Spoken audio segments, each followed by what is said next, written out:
Assalamualaikum warahmatullahi wabarakatuh. Wilujeng Enjing, sobat alumni Kabupaten Subang. Sekarang pagi hari ini sekitar jam 7-an, kita pagi ini akan mengadakan tur keliling-keliling ke kolamnya atau tambaknya Kang Wahyudi yang ada di daerah Cimanuk, Kabupaten Pangandaran. Dimana di sini ada sekitar 4 kolam yang biasa, sama ada berapa Kang? Yang kolam bundar 6. Yang kolam bundar yang baru aplikasinya itu pertama kali di Indonesia itu ya di sini. Jadi nanti kita lihat bagaimana keadaannya, bagaimana prosesnya, dan bagaimana cara membangun fasilitas yang sedemikian rupa ini, yang menurut saya ini paling ideal untuk proses budidaya udang faname di Indonesia. Jadi kayak gitu ya Kang ya. Jadi di sini sudah bisa menjadi percontohan untuk proses budidaya udang faname, insya Allah. Jadi nanti kita lihat saja bagaimana fasilitasnya di sini apa saja, terus prosesnya juga seperti apa, nanti kita lihat. Oke, jadi tongkrongin kita terus.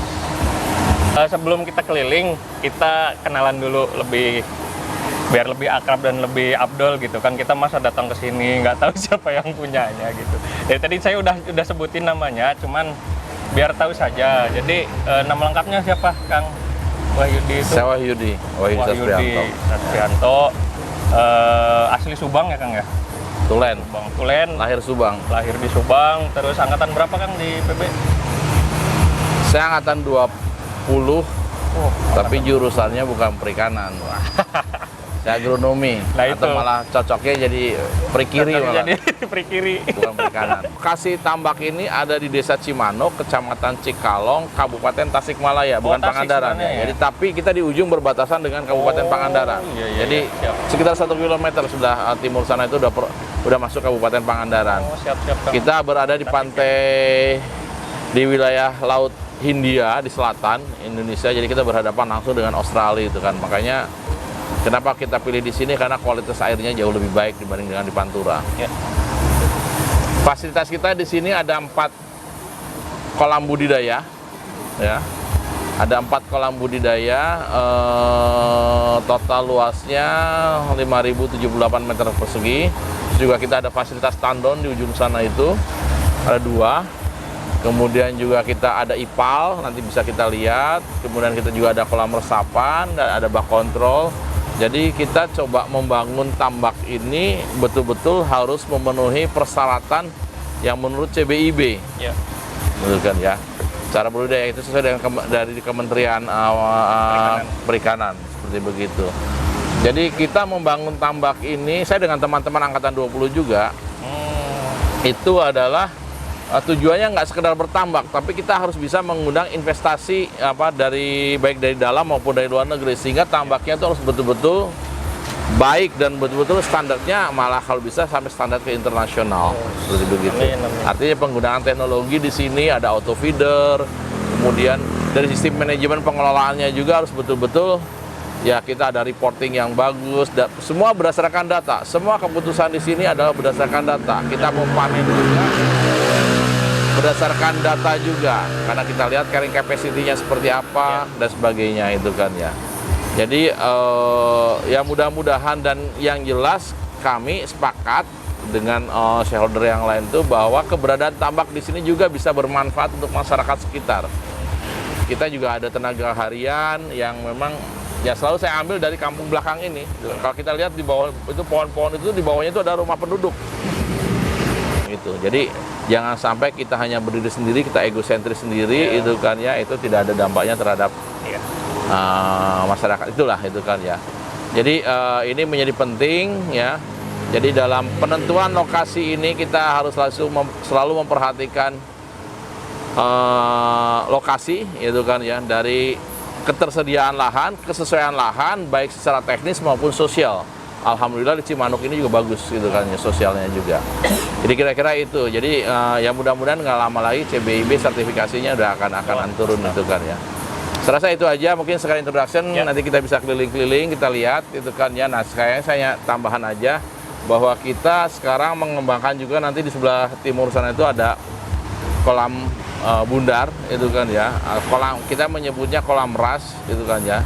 Jadi RAS itu recirculating aquaculture system. Jadi kita resirkulasi airnya sehingga apa namanya itu betul-betul environmental friendly. Kemudian juga dan kita harapkan produktivitas juga menjadi tinggi. Targetnya bisa 2-3 kali lipat daripada kolam intensif ini. Gitu kan, ya. Mantap. Saya rasa itu aja, nanti Oke. kita jalan-jalan. Kita pokoknya lihat aja nanti ya, kawan-kawan. Stay tune.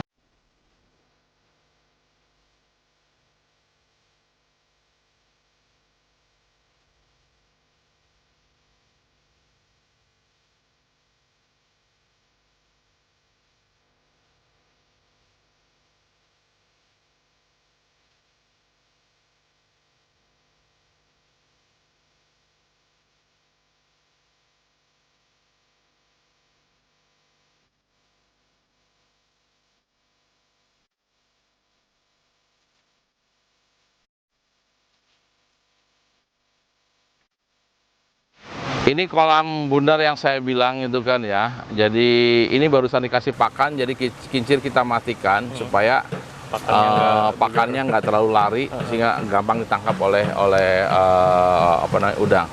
Kita di sini menggunakan juga root blower itu kan ya.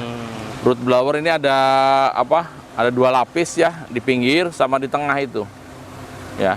Jadi di tengah-tengahnya itu kan. Jadi kalau ini diameternya 20, jadi jari-jarinya 10 kita ambil Dari pinggir sama dari di tengah pinggir, itu berarti di sekitar 4,5 sampai 5 meter karena kita nggak boleh terlalu ke tengah.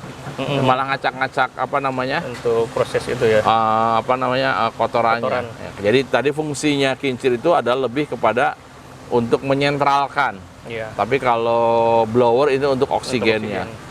Sebetulnya pada prinsipnya budidaya ini yang di kolam kotak maupun di kolam bundar ini sama aja, itu kan ya. SOP-nya budidaya itu sama aja, nggak ada perbedaan. Kita lakukan persiapan kolam, sterilisasi, persiapan air, tebar itu semua sama.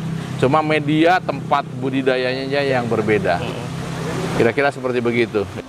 Jadi yang saya bilang tadi mengenai sistem RAS itu, jadi setiap kolam ini punya pasangannya, kolam RAS-nya.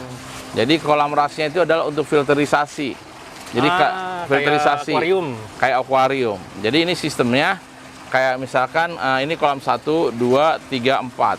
Ya, sana itu ada untuk kolam 1, ini kolam 1 itu ke situ, yang ini kolam 2 ke sana, ini kolam 3 ke situ, ini kolam 4 sana ke sini. Jadi antara kolam budidaya dan kolam RAS itu tuh di bawahnya connecting. Ya. Posisinya ini lebih rendah. Sehingga pada saat sentral di tengah itu kotoran itu di tengah itu kan ya. Itu ada stop kerannya, itu begitu kita buka stop kerannya itu kan ya. Pada saat rasnya kita jalankan, otomatis kotoran yang di bawah itu akan tersedot masuk ke sini. Ya kan? Nah, nanti kalau sudah tersedot masuk sini, kemudian dia lama-lama ini pasti secara bejana berhubungan hukum fisika itu kan ya. Itu nanti ini ada lapisan. Kalau kita lihat batu-batu seperti di sini itu kan ya, itu ke bawahnya ada sekitar 1 meter lebih lapisan dari batu besar. Itu untuk filter, Kang? Untuk filternya ada semacam kayak ijuknya, ada waring, apa segala macam sampai ke atas, supaya kita harapkan ini menyaring. Kan dalam filterisasi itu cuma ada 3, filterisasi biologi, kimia, sama juga fisika. Ini sebetulnya ada 1 unit mesin lagi yang kita pakai. Ini disedot ke sini masuk ke dalam pompa ini, pompa sirkulasi. Nah, dan dari pompa sirkulasi ini itu masuk ke ini sand filter. Di dalamnya ada biobol. Di dalamnya ada biobol itu kan ya. Nanti dari biobol ini kan kita langsung ke kolam lagi. Seharusnya bukan seharusnya, kita memang sudah siapkan nanti ada mesin UV di sini. Ultraviolet. Jadi itu kan di sana tuh ada tuh yang jaringan itu, tapi lagi kita perbaiki. Functionnya masih belum maksimal, jadi saya minta dikoreksi itu kan ya. Dari UV nanti akan masuk baru ke kolam sini. Tugas UV itu adalah di terakhir dia mensterilisasi apa namanya Vibrio dan yang lain-lain sebelum dia masuk ke kolam, masuk kembali ke kolam. Jadi di sini proses sterilisasi untuk biologi. Ya, di situ biologisnya di sini itu kan ya. Di situ fisika. Fisikanya itu kan. Jadi sini. Nah, ini yang kepadatan berapa, Kang? Sama 600, Bang. Sifu juga. aja ngangkat sok ya, kelihatan. Guys, nih. Pelan-pelan. Wah, lihat tuh udangnya. Wih.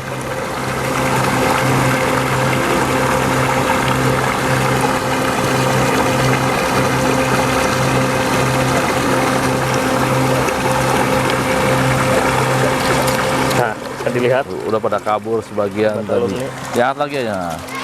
Ah, ini yang ini umur berapa, Kang? Sama kita Sama. semua. Oh, 69 juga ya.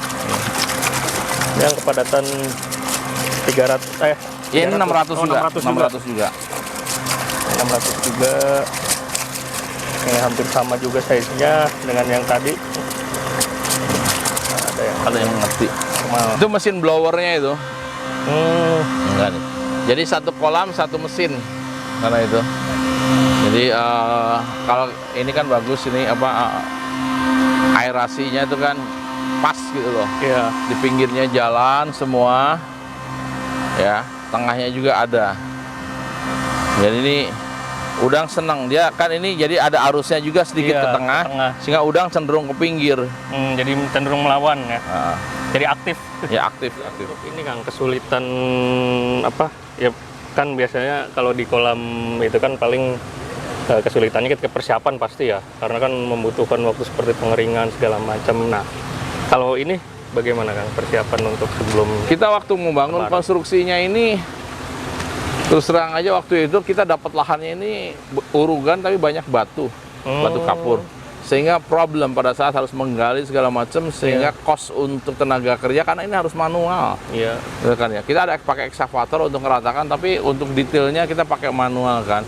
Kalau konstruksinya ini, kolam ini tinggi pinggirnya 150 cm, tapi nanti kedalaman tengah itu 180. Oh, jadi ya. mengerucut Jadi cekung gitu kan ya. Di tengahnya sendiri, di sentranya sendiri turun lagi 20 cm jadi 2 meter gitu kan ya.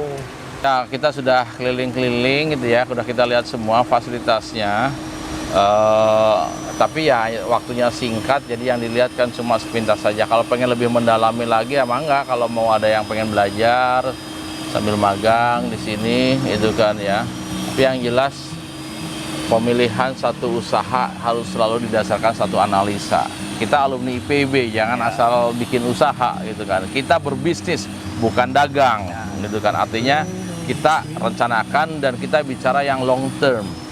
Jangka panjang, sustainnya gimana, bagaimana market, bagaimana juga menjalankannya, semua harus betul-betul dijalankan dengan baik lah pakai gitu. Jadi sukses buat teman-teman alumni IPB di Subang, sing secara rehat gitu kayaknya.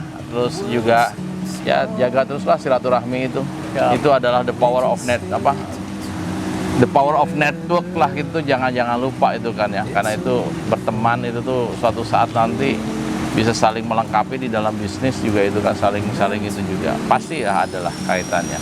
Ya, sukses IPB Subang. Ya, terima kasih Kang Yudi udah menerima kami dengan sangat baik untuk kunjungan kita pada hari ini, dan kita belajar banyak di sini karena teknologi di sini juga jadi membuka wawasan kita bahwasanya budidaya khususnya di tambak atau air payau ini di Indonesia ini sebenarnya potensinya itu sangat besar sekali ya Kang ya. Luas pantainya luas banyak sekali, permintaan di ekspor juga sangat banyak. Jadi ini adalah suatu peluang yang sangat bagus bagi kita untuk mengembangkan potensi dari pertama sumber daya manusianya, apalagi sekarang sumber daya alam Indonesia ini sangat melimpah. Jadi ini merupakan peluang bagi kita semua untuk sebagai alternatif usaha ya Kang ya. Kita sebagai alumni IPB ya itu satu, harus berdasarkan data semuanya, jangan asal bismillah aja ya Kang ya. Bismillah, tapi harus tetap ada persiapan di awalnya seperti itu. Oke, kita tadi udah keliling-keliling, udah melihat-lihat juga kondisi dan fasilitas yang ada di tambak yang ada di Cimanuk ini, yang komandoi oleh Kang Wahyudi, asli tulen orang Subang. Jadi ini memotivasi juga buat alumni-alumni dari Subang yang lainnya juga, dan membuka bahwasanya teknologi itu untuk perikanan sangat luas, ya. Tidak hanya kita bertambak di tanah saja, tapi juga bisa untuk menggunakan teknologi yang seperti ini. Oke, jadi gitu aja Kang Yudi, hatur nuhun pisan, terima kasih banyak atas waktunya, dan pokoknya tunggu lagi destinasi silaturahim kita ke depannya ke siapa lagi. Oke, jadi pokoknya pantengin terus channel kita di alumni IPB Subang. Oke, assalamualaikum warahmatullahi wabarakatuh.